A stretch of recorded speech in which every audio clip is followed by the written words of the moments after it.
제일 먼저 나오는 것은 성물을 먹을 수 없는 사람이 나오죠. 일반인, 객, 품꾼, 네, 그렇게 나옵니다. 그죠? 12절을 보시면 일반인에게 출가한 딸도 제사장에게 바쳐진 이 예물을, 이 성물을 먹을 수 없어요. 성물을 먹을 수 있는 사람이 11절과 13절에 나옵니다. 돈으로 산 사람, 예, 세상이 돈으로 산 사람, 그리고 그의 집에서 출생한 자. 13절에 보시면 제사장의 딸이 출가했지만 가부가 되었거나 또 이혼해서 자식이 없어서 친정에 돌아왔을 때, 그때는 제사장에 드려진 이 성물을 함께 먹을 수 있다. 그렇게 말씀하고 있습니다. 14절에 보시면 부지 중에 성물을 먹었으면 그 성물에 5분의 1을 더해 제사장에게 줘야 한다. 그런 말씀도 있습니다. 이 성물을 먹을 수 있는 사람은 제사장 집에 속한 사람이거나 이제 그 공동체 안에 있는 사람이다라고 하는 거예요. 그죠? 그 공동체 안에 있는 사람입니다. 이걸 이제 우리 신약 시대 우리로, 지금 오늘을 사는 우리로 표현해 본다면 이제 구원의 은혜를 누릴 수 있는 사람, 이렇게 말할 수 있어요. 그죠? 성물을 먹을 수 있는 사람, 하나님께서 허락하시는 것들을 먹을 수 있는 사람, 이렇게 적용이 가능하겠죠. 그래서 하나님의 아버지가 되고 또 내가 하나님의 자녀가 되어져서 그 어떤 수준으로 살지 않고 신분으로 바뀐 사람으로 살아가는 거, 이게 우리가 하나님 그분께서 허락하시는 은혜와 또 예수 그리스도로 말미암은 대속의 은총을 누리고 살 수 있는 사람이다라고 할 수 있겠죠. 그래서 소속이 바뀐 사람이 맞는지, 내가 신분이 바뀐 사람이 맞는지, 또 주인이 바뀐 사람이 맞는지, 아버지가 바뀐 사람이 맞는지, 이게 대단히 중요한 질문이에요. 그래서 주인이 바뀌고 안 바뀌고 라고 하는 거, 하나님이 내 아버지인가 아닌가라고 하는 거, 이건 정말 완전한 삶의 어떤 터닝 포인트가 될 만한 티핑 포인트도 되고 터닝 포인트도 되고 뭐 그런 부분이죠. 그래서 이미 이 새벽을 깨우는 여러분과 저에게 있어서는 여기 질문을 하나를 덧붙여 본다면, 그럼 소속이 바뀌고 신분이 바뀌고 또 주인이 바뀌고 아버지가 바뀐 사람으로 그 성물을 먹고 누리는 사람, 내가 인가라고 하는 거죠. 내가 그 구원의 은혜를 누리고 또 살아가고 있는가라고 하는 것입니다. 그래서 제가 아버지가 살아 계실 때 생전에 팔남매, 사실 팔남매 막내이긴 하지만 제가 십남매 막내였다고 하더라고요. 위에 첫째, 둘째, 뭐 그때 옛날에는 또 많이 아이들이 이렇게 죽었잖아요. 이렇게 두 명을 잃었더라고요. 두 명을 잃고 제가 팔남매 막내니까 어찌 보면 십남매 제가 막내였던 거죠. 그러니까 아버지가 50이 넘으셔서 저를 오셨기 때문에 아버지 밥상하고 저는 항상 같이 먹었어요. 아버지하고 저하고만 밥상에 따로 있고 다른 식구들은 다른 밥상에서 이제 밥을 먹고, 그러니까 아버지 밥상은 옛날에는 뭐가 하나 더 올라와도 더 올라오고 뭐 좀 다르지 않습니까? 그러니 항상 아버지 밥상에서 제가 밥을 같이 따로 먹었죠. 그리고 아버지가 어디에 가시든지 뭐 밭이든 논이든 항상 지게 위에 타고 다녔죠. 무등을 타고 다니고, 그리고 뭐 어디 가시든지 항상 데리고 다니셨지만 혹시 저를 두고 가실 때는 어떤 잔치집에 가든 면손수건에다가 그 잔치집의 음식을 꼭 싸서 오셔서 따로 먹게 하신 그런 아버지였었죠. 혹시 기억이 한 번 있어요. 뭘 잘못했는지는 모르겠는데 마당에 무릎을 꿇고 형이, 셋째 형이 요만한 제 머리만한 돌멩이를 들고 이렇게 벌을 세웠어요.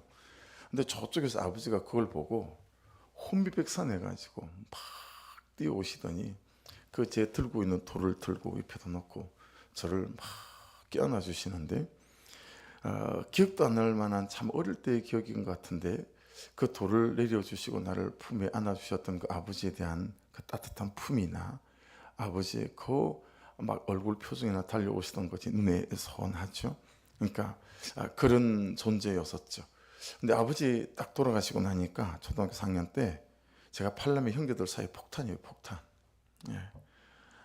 그냥 저 하나를 이렇게 제대로 이렇게 케어할 집이 없는 거죠. 그러니까 너무 내가 부담스러운 거예요.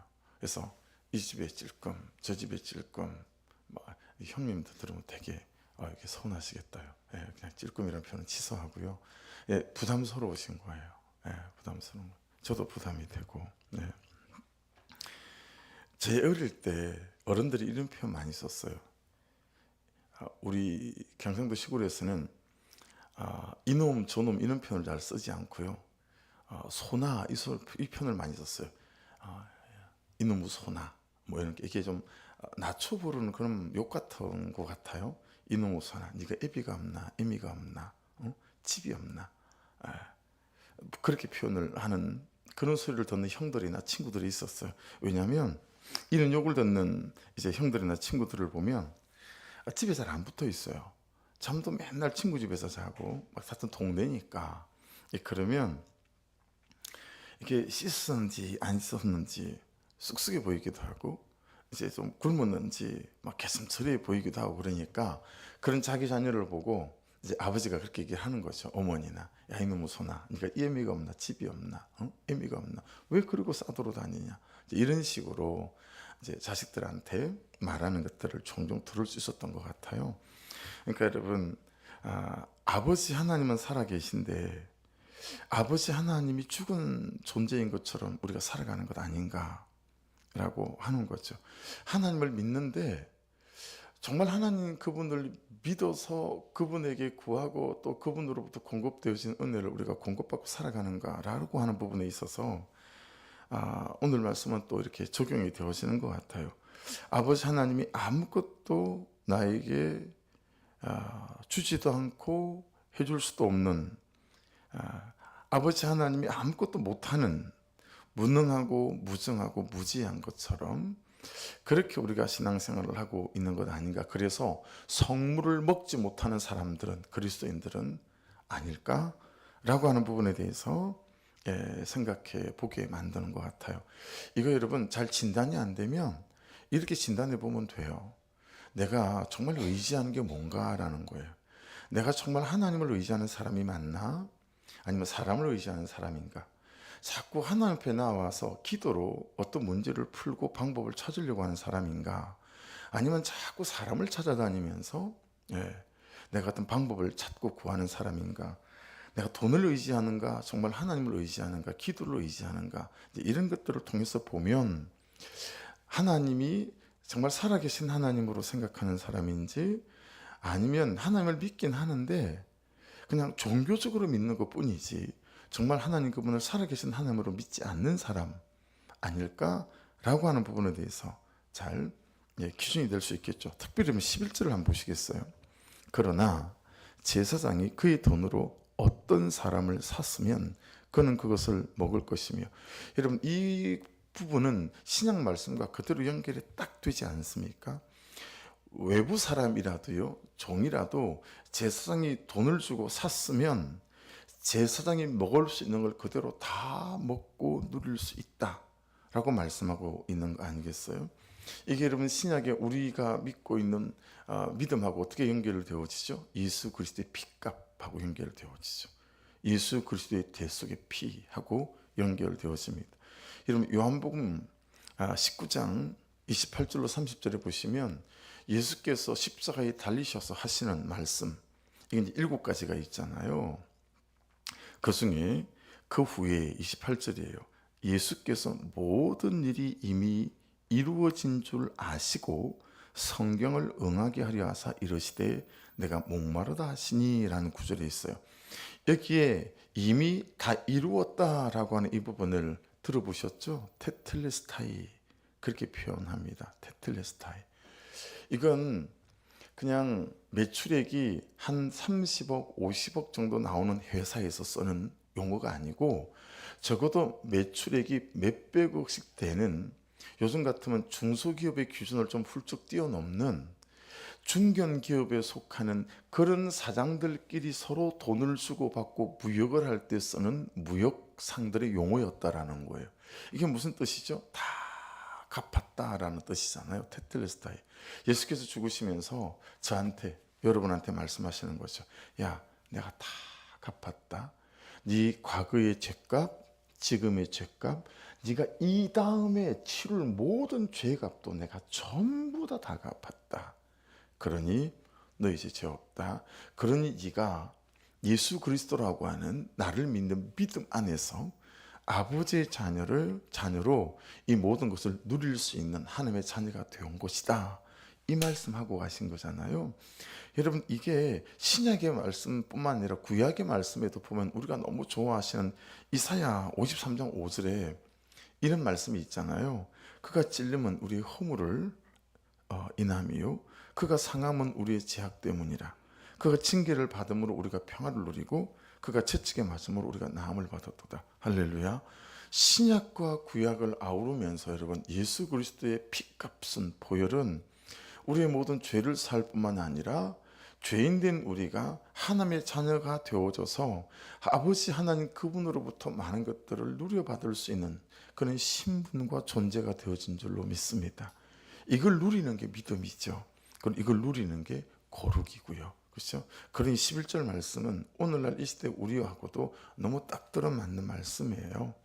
제사장에 돈 주고 산 그 사람은 다 제사장의 것을 누릴 수 있는 것처럼, 여러분, 예수를 믿는 믿음 안에서 우리는 하나님의 자녀가 되어져서 아버지 하나님이 되어지고 그 아버지 하나님으로부터 공급되어지는 것을 누릴 수 있는 그런 신분과 존재가 되어진 줄로 믿습니다. 자, 17절부터 보시면 예물이나 제물을 드릴 때 기쁘게 받으심이 되도록 드려야 된대요. 기쁘게 받으심이 되도록. 밑줄 읽어 보실래요? 19절 기쁘게 받으심이 되도록. 20절 그것이 기쁘게 받으심이 되지 못할 것임이니라. 똑같은 거니까요. 21절에도 보시면 기쁘게 받으심이 되도록. 23절에도 보세요. 기쁘게 받으심이 되지 못하리라. 25절에도 있어요. 너희를 위하여 기쁘게 받으심이 되지 못할 것임이니라. 27절 끝에 기쁘게 받으심이 되리라. 예물이나 제물을 드릴 때 여러분, 가장 큰 예물이 뭐죠? 오늘을 사는 우리의 삶이죠. 11조가 아니에요. 감사 예물이 아니고요. 이 시대에 우리에게 가장 큰 아버지께 드리는 제물, 예물은 우리의 삶이에요. 삶. 이 삶이 하나님 그분께 가장 큰 제물이죠. 물론 우리가 예배 때 드리는 이런저런 헌금들도, 그렇죠? 또 우리가 하는 사역, 헌신, 몸으로 또 음식으로, 이것들도 전부 다 하나님께 드리는 제물이 되고 예물이 될 수 있겠죠. 근데 그게 어떻게 해야 되죠? 기쁘게 받으심이 되도록 드려야 된다. 그렇게 말씀하고 있습니다. 기쁘게. 여러분, 그냥 그대로 적용해 보십시오. 자, 아내라는 삶을 사시죠. 남편이라는 삶을 사시죠. 목사라는 삶을 살고 여러분 성도라는 삶을 사시잖아요. 뭐 집사님, 권사님 직분들도 갖고 계시잖아요. 교사의 직분도 있고, 그렇죠? 그리고 엄마의 또 삶, 아빠의 삶 있잖아요. 이런 삶이 어떠세요? 아버지께서 기쁘게 받으심이 되도록 사는가? 살지 못하는가? 맨날 원망과 불평을 입에 달고 사는가? 갈등과 다툼, 혈기, 분, 시기, 용납하지 못함, 뭐 이런 것들을 달고 사는가? 라고 하는 부분에 대해서 또 돌아보게 해요. 그렇죠? 근데 사실 우리가 맨날 그러고 사니까요. 막 판단하고. 그래서 이 말씀을 통해서 참 우리에게 또 하나님이 깨닫게 하시고 말씀하시는 것들이 있다라고 하는 것을 알 수 있습니다. 그렇죠? 그래서 그게 보시면 여러분, 드릴 수 없는 게 12가지 나와요. 험이 없는 수컷으로 드려야 기쁘시게 받음이 된대요. 험이 없는 게 첫 번째 기준이고, 수컷은 최고 좋은 제물일 뜻이거든요. 험이 없이 들어야 된다. 험이 없이. 험 없는 거. 우리로 가서 가져가면 앞에 말씀드린 그런 거예요. 불평하면 험 있는 거고, 원망해도 험 있는 거고, 판단해도 험 있는 거고, 그죠? 막 엄마로서 다 그런 것들이, 아빠로서 또 남편으로서 드릴 수 없는 게 12가지가 나오죠. 22절부터 보시면 눈먼 것, 상한 것, 지체 비임을 당한 것, 종기 있는 것, 습진 있는 것, 비루 먹은 것. 23절로 가보시면 지체가 더하거나, 제 어릴 때 우리 동네에 한 살 많은 희아라고 하는 누나가 있었는데 그 누나는 손가락이 하나 더 있었어요. 육손이라고 막 놀렸어요, 어릴 때. 그래서 지체가 더하거나 덜하거나. 그 다음에 24절로 가보세요. 고환이 상하였거나 치였거나 터졌거나 배임을 당한 것 12가지예요. 이런 것들은 여호와께 드리지 말며 그렇게 말씀하고 있습니다.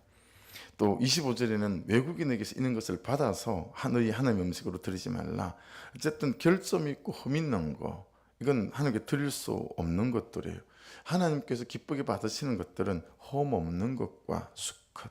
이게 여러분 정말 우리의 중심이 있고 정성이 있고 이런 거잖아요, 그죠?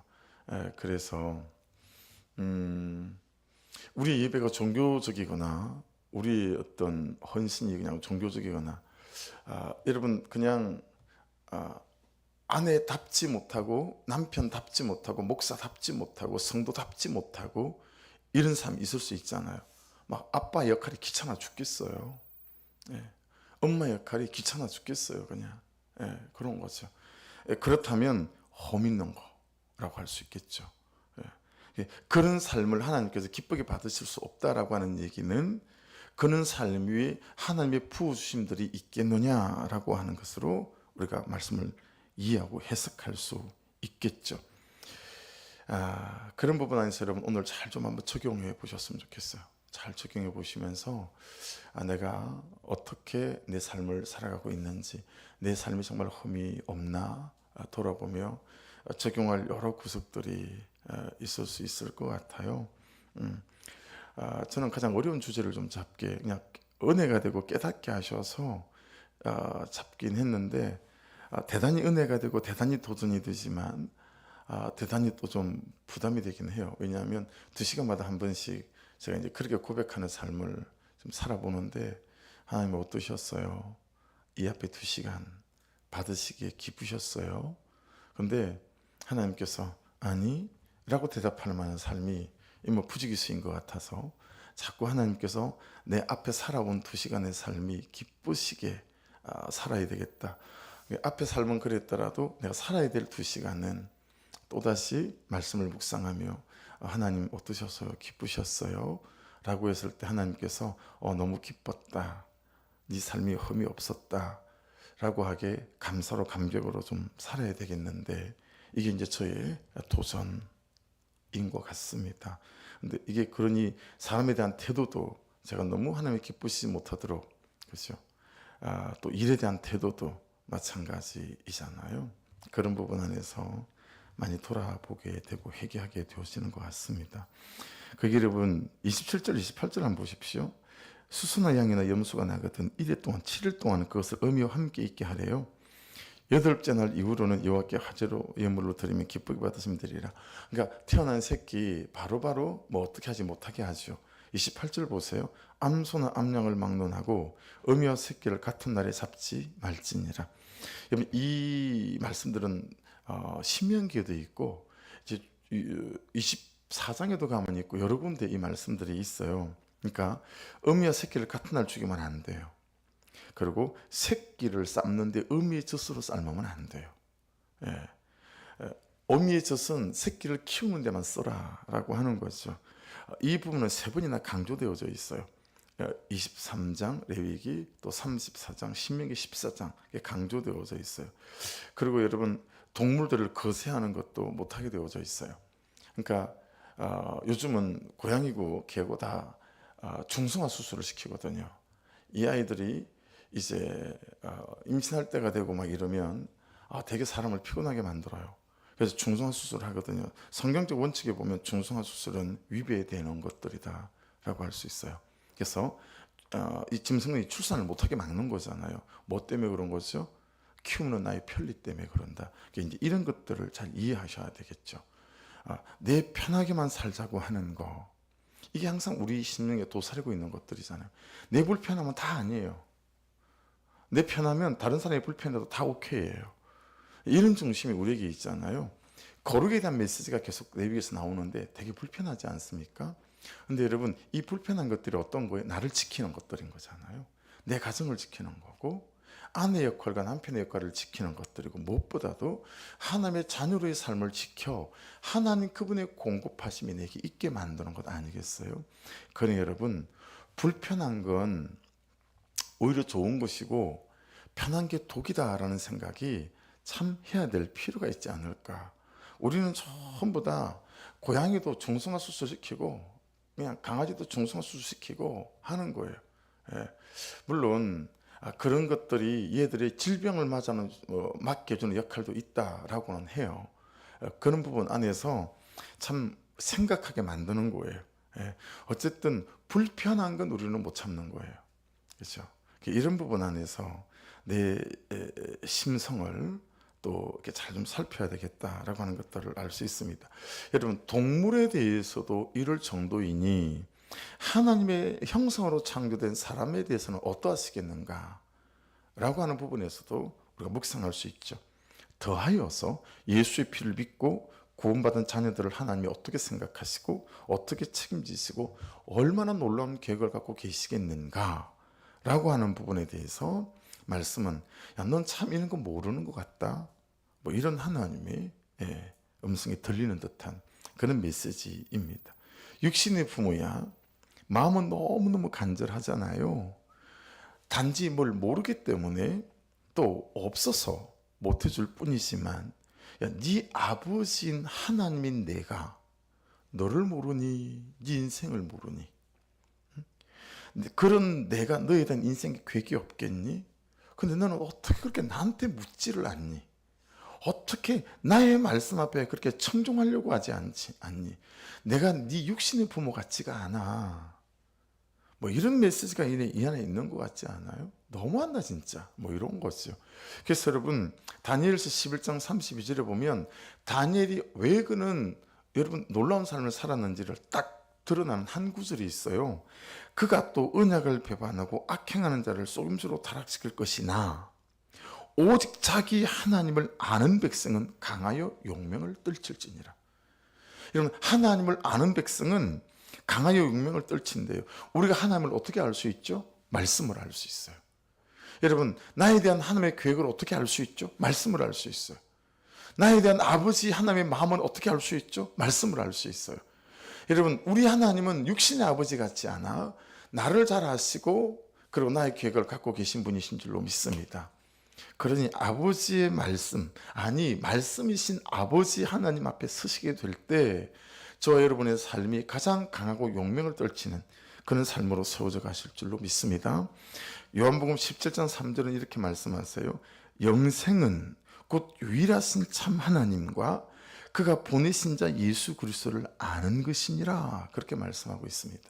그래서 저 영원한 삶뿐만이 아니라 그 영생의 삶을 받은 자로 이 땅의 삶에서도 영생의 삶을 가진 자답게 죄에 굴복하지 아니하고 이기는 삶을, 누리는 삶을 살아갈 수 있는 사람은 예수 그리스도를 아는 것이다 라고 했으니, 여러분 그 말씀이 육신이 되어 우리 가운데 거하심에, 메시지 바이블은 어떻게 번역했다고요? 살과 피로 우리 가운데 오신 말씀, 이 말씀 앞에 머무고 그 말씀을 따라가는 것이 가장 좋은 삶으로서의 초대인 줄로 믿습니다. 하나님이 기쁘게 받으심이 될 때, 그나 소나양이나 염소, 흠없는 수컷으로 드릴 때고, 또 21절에 보시면 아무 흠이 없는 단 하나가 붙었어요. 온전한 것으로 드릴 때, 하나님이 기쁘시게 받으시면 되지 못할 때 20절 흠 있는 것으로 드릴 때, 그리고 우리가 앞에서 읽었던 12가지가 있었습니다. 그렇죠? 16절에 보시면 나는 그 음식을 거룩하게 하는 여호와이니라 말씀하시고, 32절에는 나는 너희를 거룩하게 하는 여호와요 말씀하고 있습니다. 그래서 여러분, 거룩에 있어서 중요한 것은 첫째, 하나님께서 명하시는 것이다. 둘째, 거룩은 인간의 본성이 아니라는 거예요. 우리는 거룩하고 싶지 않아요. 세 번째는 가만둔다고 하지만 거룩하게 되어지는 건 아니다. 또 하나는 내 힘으로 거룩해 줄 수 없다라는 것이고, 또 마지막은 거룩이 하나님으로부터 나에게 부어지기 위해 내가 지켜야 될 것들이 있다라고 말씀하시는 것들을 볼 수 있습니다. 그래서 3절 마지막, 너희의 하나님이 되려고 너희를 애굽 땅에서 인도하여 낸 자니 나는 여호와니라. 그런데 우리가 애굽의 가치관에서 벗어나지 못한다라는 거예요. 이 가나안 땅의 가치관에서 벗어나지 못한다라고 하는 것입니다. 저와 여러분이 말씀하시는 구원의 가치관 안에 잘 붙들릴 수 있도록 오늘 말씀도 적용해 가시면서 여러분 적용점을 잘 찾아서 적용해 보셔서 저와 여러분 안에 하나님의 공급하심이, 거룩하심이 충만하기를 주의 이름으로 축복합니다. 기도하겠습니다. 말씀 붙잡고 나는 너의 육신의 아버지 같지 않다라는 말씀이 또 제게는 오늘 말씀의 메인 아이디어고 또 레마처럼 들립니다. 그렇게 기도해 가고 이점대 권사님 코로나 이렇게 쉽게 지나가시는 것 같지가 않아요. 되게 좀 힘들어 하시는 것 같아요. 몸도 힘들어 보이시고 기도해 주시고 우리 믿지 않는 남편들 자녀들 위해서 기도하고 이 도시와 이 도시의 영혼을 자유케 할 수 있는 하나님 우리 소망의 교회가 되게 하여 주옵소서. 선교사님들 밴쿠버 소망의 교회와 금산에 세워질 또 소망의 교회 위에도 하나님 함께하여 주옵소서. 우리 주여 한번 부르고 같이 기도드리겠습니다. 주여 아버지 감사합니다.